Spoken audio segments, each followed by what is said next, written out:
Hello guys, আজকে আমি একটা ম্যাপ আঁকবো। এর জন্য খুব সহজ ম্যাপটা, ঠিক আছে। এর জন্য প্রথমে এখানে এক্স লিখে নেবো, এখানে লিখে নিলাম এক্স, এখানে লিখবো আর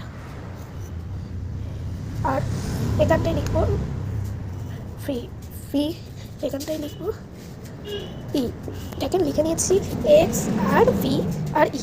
এবার এই এক্সের উপরে এমন করা যায়, এখান থেকেও এটা এমন করা যায়, তো এমন করে এমন করে দিলাম, ঠিক আছে। এবার আর কি পুরো নিয়ে যাবো, একটু হাতটা কাঁপিয়ে করলে কিন্তু চেষ্টা হয়ে যাবে, ঠিক আছে। এখানে নিয়ে আসলাম আর এর উপরে এমন করলাম। এবার পুরো নিয়ে আসবো ফি পর্যন্ত। এবার ফি এর মতো করে এমন করে নিলাম।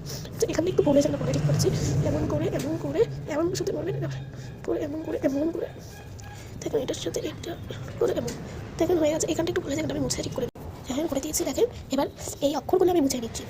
দেখেন পুরো ইন্ডিয়ার ম্যাপ কিন্তু পুরো রেডি হয়ে গেছে। এবার দেখেন ইন্ডিয়ার ম্যাপটা কি সুন্দর হয়ে এসেছে, ইজি প্রসেসে বাচ্চাদের অনুযায়ী এটা কিন্তু পুরো পারফেক্ট। আমি তখন ক্লাস এটা করি, যাচ্ছে না এর মানে এর থেকে ভালো আমি করতে পারি, সেইটা আমি এই ভিডিওতেই দেখাবো। আমি জলদি করছি, দেখেন আমি করি, আমি আমার মতন করছি। দেখেন আমার মতন ধরুন করে নিই, দেখেন হচ্ছে আমার এই দেখতে পাচ্ছি, আমি একটু আলাদা।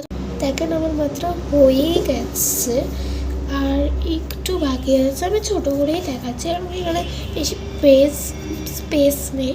শোনো, এবার দেখবেন আমার ম্যাপটা এই আমার ম্যাপটা এসছে। আসলে আমি আমার লেখার নিচেই আমার ম্যাপটা আঁকলাম, জানি না কেন আমার ইচ্ছে হলো এত ফাঁকা জায়গা থেকেও আমি এই জায়গায় আঁকলাম, কিন্তু আমার ম্যাপটা আমি হাতে এঁকেছি এরকম। আর মানে সেইটা এক্স ওয়াই ওই গেলে এইটা কোনটা বেশি সুন্দর হয়েছে সেটা আপনারাই কমেন্ট করবেন। এটা আমার কাছে বেশি যে হাতের, পুরো হাতের কোনো লেটার নেই, দেখেন কোনো লেটার নেই, বোঝা যাচ্ছে কোনো লেটারই নেই।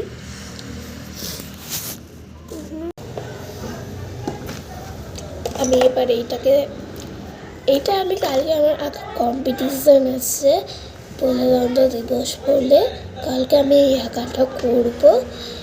আর উপর থেকে এবার সেটিং দেবো আমি আপনাদের পরে ভিডিওতে, বা পরে আমি আপনাদের দেখিয়ে দেবো এই জিনিসটা। টাটা ফ্রেন্ডস, আর পার্ট 2তে কিন্তু এইটা থাকবে।